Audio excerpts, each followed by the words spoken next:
As you may recall, we left the colonies on the brink of the starting events of the American Revolutionary War, which we will cover shortly. But first, I will say that this video will not cover much of the war itself. History of war, battles, and the like adds to the picture of a nation, but in this case, the war has been covered extensively by others throughout basically every American's academic lives.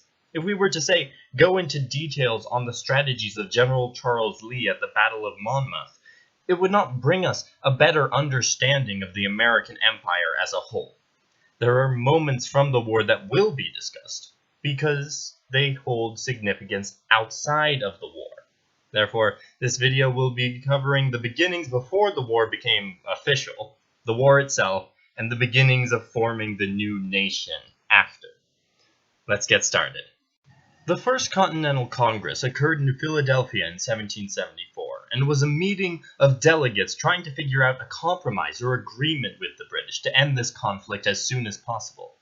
While in general, the Massachusetts contingent of delegates were none too happy with this development, the delegates from other states, especially New York and Philadelphia, whose industries had been suffering since the boycotting of British goods began, pushed forward with their plan.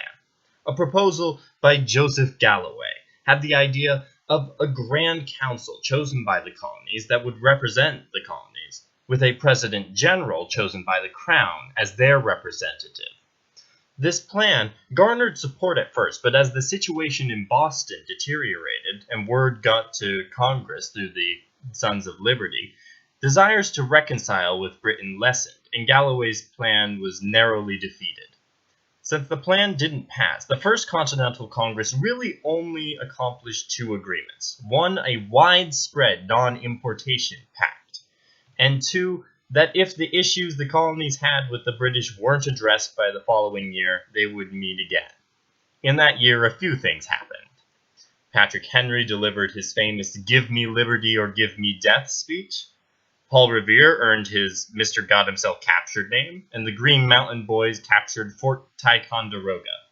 Oh, and also Lexington and Concord, that famous night when William Dawes and Samuel Prescott accomplished their task, warning of the British soldiers' march, and received none of the credit for it.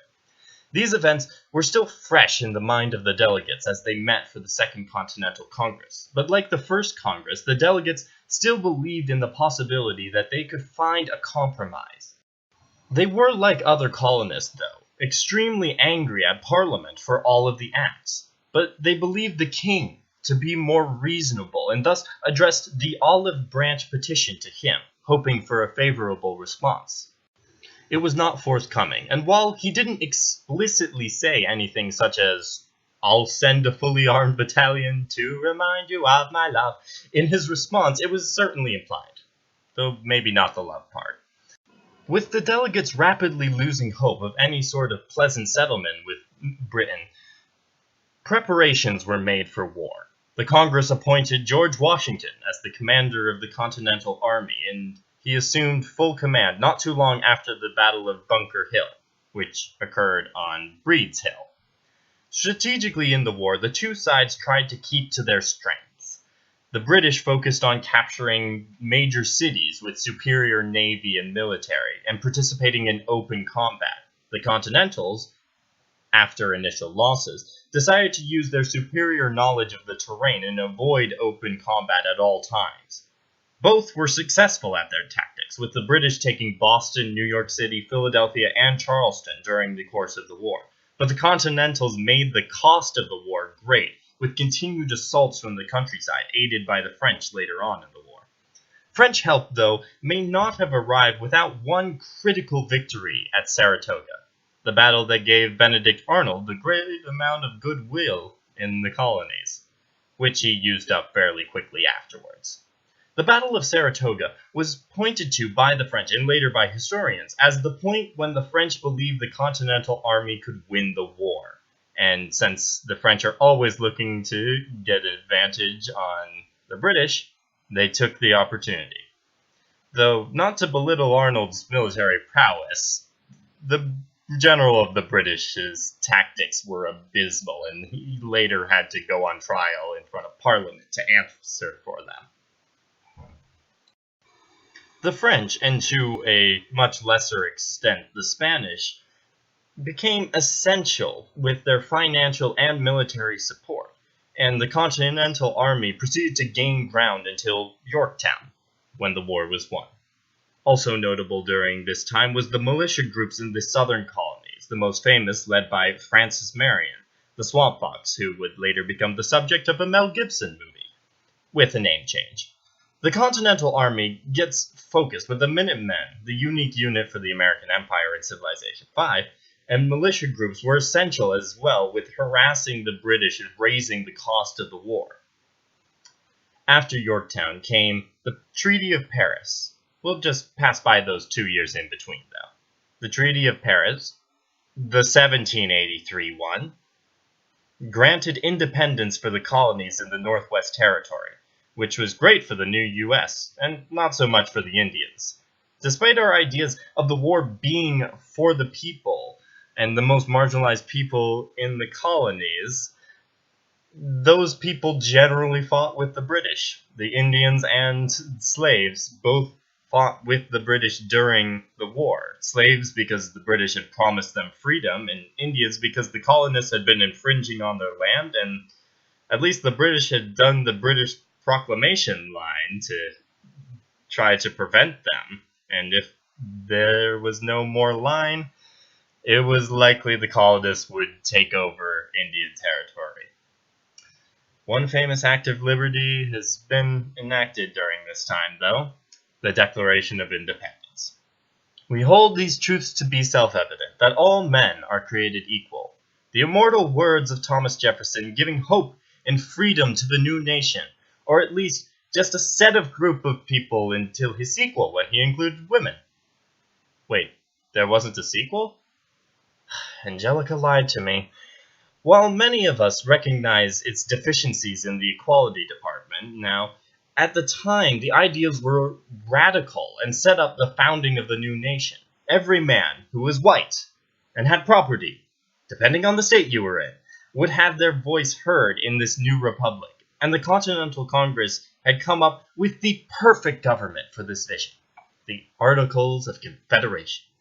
Designed to grant many liberties to the states and to have a weaker federal government, the Articles formed the perfect republican government. Note, I'm talking about classical republicanism in this situation. This government, as most people well know, did not last long, though, only from 1781 to 1789, and the plan to replace it was proposed in 1787.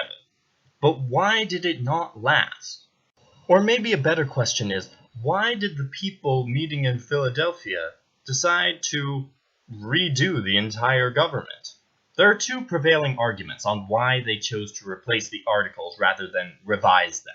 One was that riots such as Shays' Rebellion in Massachusetts, those troublemakers, and the weakness of the federal government to respond to those threats compelled the people to act and form a stronger federal government. The second was that the people in the constitutional meetings were scared by how little power they had in the new government, and it was called the tyranny of democracy. And that government did not mimic the previous ideas of these people, that there would be a group of people meeting who would put aside their personal interests for the good of the country. Whichever reason the Constitution was written, increasing the power of the federal government to put down riots, such as the Whiskey Riot, and the people who had supported the new Constitution became the most powerful figures in the new government. For example, the three writers of the Federalist Papers, Hamilton became Treasury Secretary, Madison got various positions culminating in being the president, and John Jay, who was Secretary of State, certainly gained greater power with the switch. The political machinations of this period, though, are intricate and may be where the true revolution lies.